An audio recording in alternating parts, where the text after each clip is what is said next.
সুবর্ণার সাথে একবার হুমায়ুন ফরিদের প্রচণ্ড ঝগড়া হলো। সুবর্ণা রাগ করে অন্য রুমে গিয়ে দরজা আটকে শুয়ে পড়লেন। সকালবেলা উঠে দেখলেন যেই রুমে তাদের ঝগড়া হয়েছিল সেই রুমের মেঝে থেকে ঘরের ছাদ পর্যন্ত একটি কথাই লিখে পুরো রুমকে ভরে ফেলা হয়েছে। কথাটি হলো, সুবর্ণা, আমি তোমাকে ভালোবাসি। এত ভালোবাসাও তাদের বিচ্ছেদ ঠেকাতে পারেনি। 2008 সালে তাদের ডিভোর্স হয়ে যায়, কারণ ভালোবাসার রং বদলায়। গুলতেকিন নামে ক্লাস 10-এর সেই কিশোরী হুমায়ুনের প্রেমে অন্ধ হয়ে বিয়ে করে ফেলে। কিছুদিন পর সে টের পায় যে হুমায়ুন আর 10টা মানুষের মতোই সাধারণ।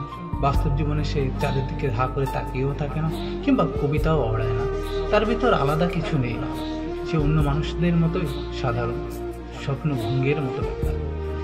গুলতেকিন বারবার বলতে থাকে, তোমার লেখাই ভালো, অন্য কিছু ভালো না। আসলে ভালোবাসার রং বদলায়। নন্দিতা রায়ের বেলা শেষে সিনেমায় এই কঠিন বিষয়টি খুব সহজভাবে দেখানো হয়েছে। হাতের উপর হাত রাখা সহজ, সারা জীবন বইতে পারা সহজ নয়। সহজ না হওয়ার ওই একটাই কারণ, ভালোবাসার রং বদলায়। প্রেম ভালোবাসার সহজলভ্যতার এই পৃথিবীতে দুটো বিরল জিনিস হচ্ছে মনের মানুষ আর মানুষের মন।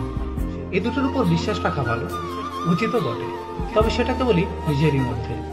অতি আত্মবিশ্বাসী বড়াই দেখানো উচিত নয়, কারণ হওয়ার দিক পরিবর্তনে কখন কোন দিক দিয়ে বয়ে যায় সেটা সর্বদাই অনিশ্চিত, হোক সেটা প্রকৃতি অথবা মনের।